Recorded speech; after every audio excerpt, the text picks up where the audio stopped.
Hello everyone, and today I welcome you all on Study Reconnect. And today we are going to discuss important current affair of April, and these are beneficial for your upcoming CDS, CAPF and FCAT exam. So let's start our video. So सबसे पहली news है हमारी central vigilance commission के बारे में। अभी newly Sanjay Kothari जो एक रिटायर्ड सिविल सर्वेंट हैं उनको अपॉइंट किया गया है as a central vigilance commission. अब हम इसके बारे में थोड़ा सा देखते हैं कि कब बना था और कब ये आया था।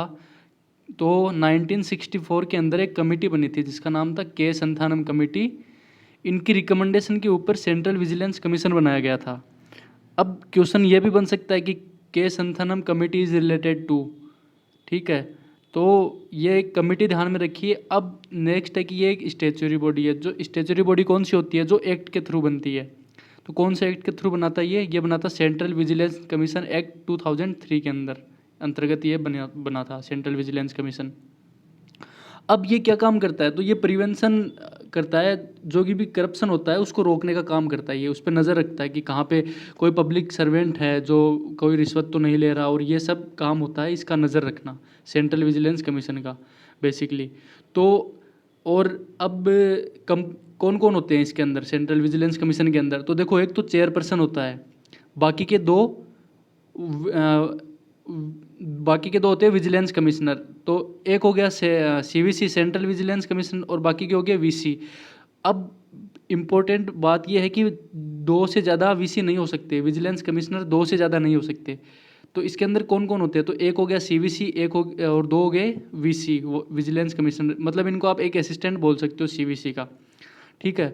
तो अब अपॉइंटमेंट कमेटी जो इनका अपॉइंटेड तो ये प्रेसिडेंट करता है, लेकिन क्यों जो कमेटी बैठती है उसके अंदर कौन कौन होता है? तो वो एक होते हैं पीएम होते हैं जो कि चेयरपर्सन होते हैं कमेटी के, एक होते हैं मिनिस्टर ऑफ होम अफेयर, और होते हैं leader of opposition of Lok Sabha.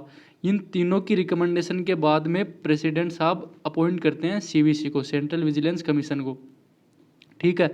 तो अब हमें ध्यान में रखनी है कि के संथानम कमेटी ये एक स्टेचुरी बॉडी है। कौन से एक्ट से बनी थी? तो सेंट्रल विजिलेंस कमीशन एक्ट 2003 के थ्रू बनी थी। क्या काम करती है? प्रिवेंशन ऑफ करप्शन का काम करती है, और दो से ज़्यादा विजिलेंस कमिश्नर नहीं हो सकते। ये इंपॉर्टेंट है सबसे। तो बाकी के तो याद रह जाएंगे आपको। अभी अभी कौन बना है? तो ये संजय कोठारी बने। ये ऐसे क्वेश्चन एफकेट में पूछ लेते हैं कि who is newly appointed central vigilance commissioner?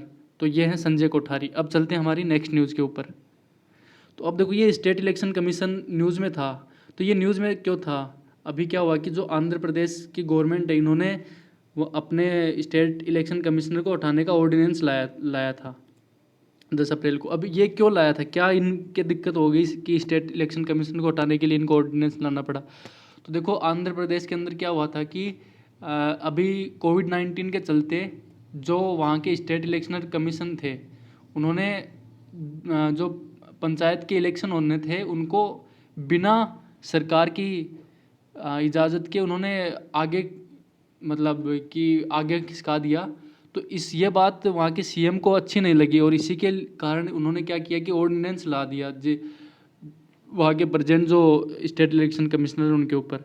तो अब तो सबसे पहले कि स्टेट इलेक्शन कमीशन को अपॉइंट कौन करता है? तो ये अपॉइंट करते हैं गवर्नर सर।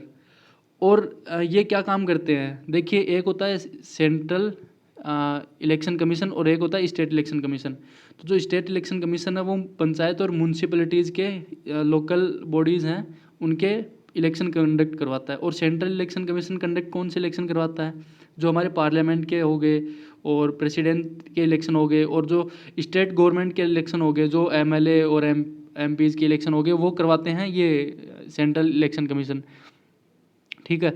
अब जो 73rd और 74th कॉन्स्टिट्यूशनल अमेंडमेंट के थ्रू बोला गया था कि हर एक स्टेट के अंदर एक स्टेट इलेक्शन कमीशन होगा जो कि पंचायत और लोकल बॉडी ये म्यूनसिपैलिटीज़ के चुनाव कंडक्ट करवाएगा। अब इनकी कंडीशन कौन डिटरमाइन करता है? तो ये गवर्नर करते हैं। His condition of service and tenure of office determine by governor. वैसे ही जैसे स्टेट इलेक्शन कमीशन का ये डिटरमाइन गवर्नर करता है, वैसे ही सेंट्रल इलेक्शन कमीशन का जो टेन्योर ऑफ ऑफिस है वो प्रेसिडेंट सर डिटरमाइन करते हैं, ठीक है। अब स्टेट इलेक्शन कमीशन को कैसे रिमूव किया जा सकता है? तो जैसे एक हाई कोर्ट जज को रिमूव किया जा सकता है, वही प्रोसीजर सेम इसका है, स्टेट इलेक्शन कमीशन का। और जैसे हाई कोर्ट के जज को कैसे हटा सकते हैं हम, तो वो पार्लियामेंट के रिकमेंडेशन के बाद प्रेसिडेंट हटाते हैं, वहाँ पे इंक्वायरी बैठने के बाद में पार्लियामेंट के अंदर। तो इसके ऊपर न्यूज़ में था ये कि अब आंध्र प्रदेश गवर्नमेंट ने क्या किया कि ऑर्डिनेंस तो ला दिया, और ऑर्डिनेंस के अंदर ये कह दिया कि जो पहले जो कार्यकाल था स्टेट इलेक्शन कमीशन का वो 5 साल का था, तो अब उन्होंने कार्यकाल घटा के एक तो 3 साल का कर दिया ऑर्डिनेंस के थ्रू। और ये इसी इतनी सी बात के ऊपर ये इनको हटाने का प्रोविज़न ले आए, तो इसी के कारण ये न्यूज़ में था। और बस यही है इसके बारे में। अब हम चलते हैं नेक्स्ट न्यूज़ के ऊपर। तो ये गामोसा न्यूज़ में था। गामोसा एक ट्रेडिशनल टावल टाइप है आसाम का, जिसको जीआई टैग भी मिला हुआ है, ठीक है। और ये न्यूज़ में इसलिए था कि ये एक प्रोटेक्टिव गियर, मतलब जैसे इसके थ्रू आप मुंह को ढक सकते हो, तो इसीलिए न्यूज़ में था। और दूसरी बात कि हमारे मोदी जी जब वहाँ पे विज़िट करने गए थे, तो उनको वहाँ पे एक ट्रेडिशन होता है कि कोई विजिटर होता है उनको गिफ्ट किया जाता है ये गामोसा एक तरह से, तो इसीलिए न्यूज़ में था। तो पूछ ले कि गामोसा कहाँ का है, तो ये आसाम का है, हमें ये ध्यान में रखना है बस, और इसको जीआई टैग मिला हो ये। अब नेक्स्ट न्यूज़ हमारी इंडियन ओशियन कमीशन के बारे में। तो इंडियन ओशियन कमीशन ने इंडिया को इसका ऑब्जर्वर स्टेटस दे दिया है। इंडियन ओशियन कमीशन का कब मिला था ये?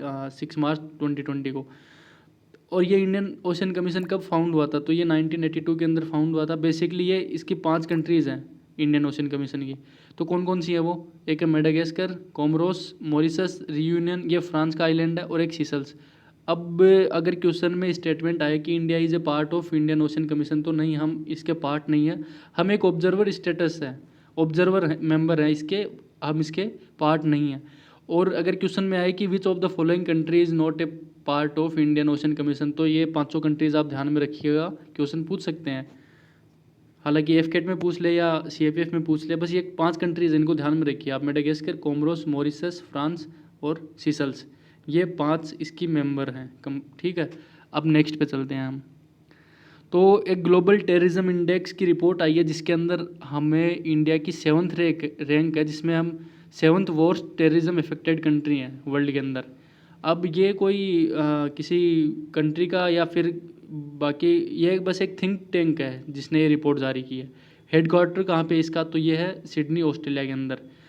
अब ये एनुअली रिपोर्ट पब्लिश कौन करता है? तो ये करता है institute for economic and peace, IEP, ये इसको जारी करता है हर साल। तो 2019 की रिपोर्ट के अकॉर्डिंग हम 7th worst terrorism affected country है इंडिया।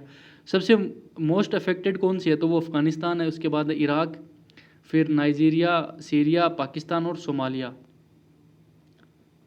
और इसके बाद में आ जाते हैं हम इंडिया इन 6 के बाद में। अब नेक्स्ट पे चलते हैं। तो एक बायो फोर्टिफाइड कैरेट है जिसका नाम है मधुबन गाजर। किसने बनाया था इनको? तो इसको तो श्री वल्लभ भाई वसरम भाई मारवनियावास, इन्होंने इसको बनाया था। ये एक बीटा कैरोटीन होता है गाजर के अंदर, उस और आयरन के रिच कंटेंट है इसके अंदर। और इनको इसके लिए नेशनल अवार्ड मिला था 2017 के अंदर, और पद्मश्री मिला है 2019 के अंदर। और इसने फार्मर्स को भी काफ़ी बेनिफिट किया है, जैसे गुजरात, राजस्थान और महाराष्ट्र, पंजाब, यहाँ के किसानों को काफ़ी लाभ पहुंचाया है इसने। तो अब चलते हैं हम नेक्स्ट क्वेश्चन पे। तो ये किसान रथ मोबाइल ऐप किसने लॉन्च किया इसको? तो मिनिस्ट्री ऑफ एग्रीकल्चर ने लॉन्च किया है किसान रथ मोबाइल ऐप को। अब इसको डेवलप किसने किया है? तो ये नेशनल इन्फॉर्मेटिक सेंटर ने इसको डेवलप किया है।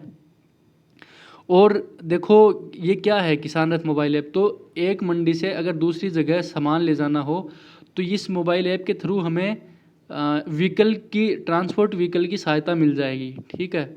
जो भी हमारे एग्रीकल्चर प्रोडक्ट है, हॉर्टिकल्चर है, जैसे सब्जियां वगैरह हैं, इनको एक जगह से दूसरी जगह पहुंचाने के लिए। और ये फार्मर को यही हेल्प करेगा, एक फार्म मंडी से दूसरी फार्म मंडी तक पहुंचाया जा सके, ताकि सामान ख़राब नहीं हो। और जो ख़राब होने वाले आइटम हैं, जो पेरिसेबल आइटम्स हैं, तो उनको, उनके लिए एक बर्फ़ लगा हुआ व्हीकल प्रोवाइड करेंगे, जिसके थ्रू वो ख़राब नहीं हो अगर दूसरी जगह पहुंचाएं हम सामान। तो बस इसको ध्यान में रखिए कि किसान रथ मोबाइल ऐप किसने लॉन्च किया है? एग्रीकल्चर मिनिस्ट्री ने। किसने डेवलप किया है? तो नेशनल इन्फॉर्मेटिक सेंटर ने डेवलप किया है।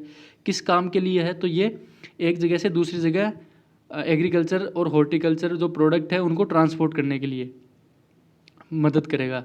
अब नेक्स्ट पे चलते हैं हम, जो भी एनिमल और नेशनल पार्क न्यूज़ में थे उसको देखते हैं। तो एक ट्राइब में रेसरस सालाजार, ये एक न्यूज़ में था। तो ये किस चीज़ की स्पीसीज़ है? तो ये एक स्नेक है, ग्रीन पिट वाइपर। इसकी स्पीसीज़ मिली है हमें, कहाँ से मिली है? तो ये पक्के टाइगर रिजर्व है अरुणाचल प्रदेश के अंदर, वहाँ से मिली है हमें। तो क्वेश्चन अगर आएगा तो ये कि पक्के टाइगर रिजर्व कहाँ पे है? अरुणाचल प्रदेश के अंदर है। और ट्राइमेरेसरस सालाजार ये किस चीज़ की स्पीसीज़ है? तो ऑप्शन दे देंगे स्नेक, स्पाइडर, मंकी, या 3-4 ऑप्शन दे देंगे। तो ध्यान में रखिए एक स्नेक की स्पीसीज़ है, कहाँ से मिली? अरुणाचल के पक्के टाइगर रिजर्व से मिली है हमें। इसका आयुष्यन स्टेटस अभी तक पता नहीं है, क्योंकि अभी अभी मिली है, तो अभी पता नहीं लगाया है, बाद में पता चलेगा तब बता देंगे। अब नेक्स्ट न्यूज़ पे चलते हैं। तो 22 अप्रैल को अर्थ डे मनाया गया था, क्यों? कि अवेयरनेस क्रिएट करने के लिए पोल्यूशन और जो भी पोल्यूशन रिलेटेड एनवायरनमेंट प्रॉब्लम है उसके रिगार्डिंग। ये इस बार 50th एनिवर्सरी है अर्थ डे की। और थीम क्या थी? तो इसकी थीम थी क्लाइमेट एक्शन, ये इसकी थीम थी। अब हम चलते हैं नेक्स्ट न्यूज़ पे। तो ये एक नूर है जो कि रिसेंटली ईरान ने लॉन्च की है, जो कि इनकी फर्स्ट मिलिट्री सैटेलाइट है। नूर क्या है? तो ईरान की मिलिट्री सैटेलाइट है, ध्यान में रखिए। और नूर का मतलब क्या होता है? तो लाइट होता है। अब नेक्स्ट न्यूज़ पे। तो एक खासोवाल ब्रिज है, कौन सी रिवर पे है? तो ये रावी रिवर पे है। इसको किसने डेवलप किया? तो ये BRO, बॉर्डर रोड ऑर्गेनाइजेशन ने इसको डेवलप किया। अब BRO कौन सी मिनिस्ट्री के अंतर्गत आता है? तो ये आता है मिनिस्ट्री ऑफ डिफेंस के, ठीक है, ये मिनिस्ट्री ऑफ डिफेंस के अंदर आता है। और खासवाल ब्रिज कौन सी रिवर पे है? तो रावी रिवर पे है। BRO ने डेवलप किया है, कनेक्ट करेगा खासवाल एनक्लेव को पंजाब में रेस्ट बाकी की जो कंट्री है उसके साथ। बस that's all for today. Thank you everyone. Please like, share and subscribe channel. Thank you.